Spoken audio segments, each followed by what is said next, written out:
এই ফেব্রুয়ারিতে আসছে ছাত্রদের নয়া রাজনৈতিক দল। দল ঘোষণার আগে অনেকটাই মাঠ গুছিয়ে এনেছে বৈষম্য বিরোধী ছাত্র আন্দোলন ও জাতীয় নাগরিক কমিটি। এ মাসের শেষ সপ্তাহে দলটির আনুষ্ঠানিক আত্মপ্রকাশ ঘটতে যাচ্ছে। মূলধারার গণমাধ্যমের খবরে বলা হচ্ছে, অন্তর্বর্তী সরকারের উপদেষ্টার পদ থেকে পদত্যাগ করে দলটির আহ্বায়ক হিসাবে দায়িত্ব নিতে যাচ্ছেন মোহাম্মদ নাহিদ ইসলাম। কিন্তু জাতীয় নাগরিক কমিটির সদস্য সচিব আখতার হোসেন কেন হঠাৎ আলোচনায়? তিনি কি নতুন দলটির কোনো গুরুত্বপূর্ণ পদে বসতে চলেছেন, নাকি তাকে মাইনাস করা হচ্ছে? জানা গেছে, নাহিদ ইসলামকে নতুন দলের শীর্ষ পদের জন্য অনেকটা চূড়ান্ত করা হলেও দ্বিতীয় গুরুত্বপূর্ণ পদে কে বসবেন এ নিয়ে মতভেদ আছে। দলের আহ্বায়কের পর সদস্য সচিব পদের জন্য আলোচনা আছেন জাতীয় নাগরিক কমিটির আহ্বায়ক নাসিরউদ্দিন পাটোয়ারী, যুগ্ম আহ্বায়ক আলী আহসান জুনায়েদ, মুখ্য সংগঠক সার্জিস আলম। নাগরিক কমিটির সদস্য সচিব আখতার হোসেনকেও এই পদে দেখতে চান অনেকে। দৈনিক মানবজমিন তাদের অনলাইন সংস্করণে শিরোনাম করেছে, ছাত্রদের নতুন দল, সদস্য সচিব পদ নিয়ে টানাপোড়েন। এই খবরে বলা হয়েছে, নতুন রাজনৈতিক বন্দোবস্তের আওয়াজ তুলে শুরুতেই বিভাজিত ছাত্র আন্দোলনের নেতারা। শীর্ষ পদ নিয়ে জাতীয় নাগরিক কমিটি ও বৈষম্যবিরোধী ছাত্র আন্দোলনের অন্দরে চলছে অনাস্থার সুর। আহ্বায়ক পদ নিয়ে কোনো মতানৈক্য না থাকলেও সদস্য সচিব পদের দাবিদার একাধিক ব্যক্তি, যারা সবাই গণঅভ্যুত্থানের গুরুত্বপূর্ণ ভূমিকায় ছিলেন। মানবজমিন তাদের প্রতিবেদনে বলেছে, একটি অংশ চাইছে নতুন দলের সদস্য সচিব হবেন ডাকসুর সাবেক সমাজসেবা সম্পাদক আখতার হোসেন। তিনি জাতীয় নাগরিক কমিটির বর্তমান সদস্য সচিব। আরেক অংশ চাইছে আন্দোলনের অন্যতম আরেক মুখ আলী আহসান জুনায়েদকে। তিনি বর্তমানে নাগরিক কমিটির যুগ্ম আহ্বায়কের দায়িত্বে রয়েছেন। এছাড়াও এই পদ নিয়ে আলোচনায় রয়েছেন আরও দুজন। তারা হলেন নাগরিক কমিটির আহ্বায়ক নাসিরউদ্দিন পাটোয়ারী ও মুখ্য সংগঠক সার্জিস আলম। আখতার ও জুনায়েদের মধ্য থেকে কেউ এ পদে না আসতে পারলে এদের নাম বিবেচনায় রাখা হয়েছে। রাজপথের লড়াকু সৈনিক হিসাবে আখতার হোসেন অনেক বেশি পরিচিত। তুলনামূলক কম পরিচিত আলী আহসান জুনায়েদ ঢাকা বিশ্ববিদ্যালয় শাখা শিবিরের সাবেক সভাপতি। তিনি জুলাই আগস্ট অভ্যুত্থানে ঢাকার যাত্রাবাড়ির আন্দোলনে নেতৃত্ব দিয়েছেন বলে জানা গেছে। আখতার ও জুনায়েদের অনুসারীরা সামাজিক যোগাযোগ মাধ্যমে স্ট্যাটাস দিয়ে যাচ্ছেন।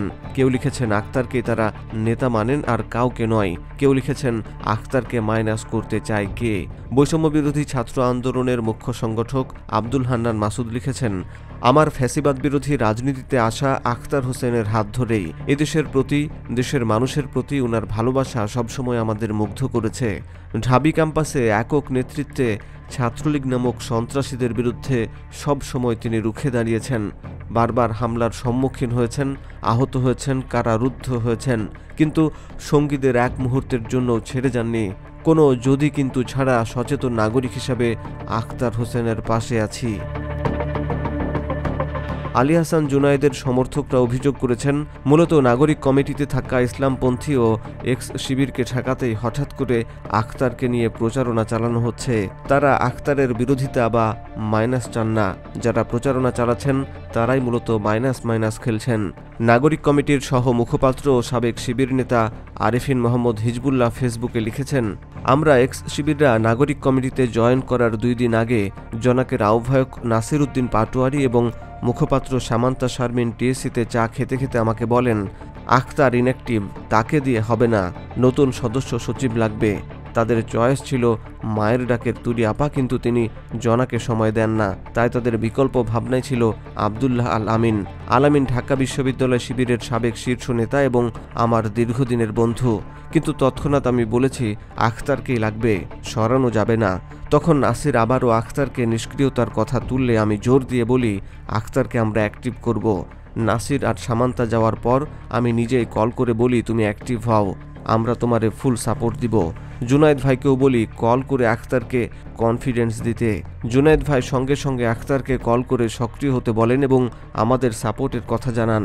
আরফিন লিখেছেন, ফারদিনকে দিয়ে যেই নাটকটা সাজানো হইল, যে প্রোপাগান্ডা ছাড়ানো হইল, এইটার স্ক্রিপ্টের মাঝে যাও আমরা জানি। আখতারের সাথে জাহান্নামে যাওয়ার প্রয়োজন নাই।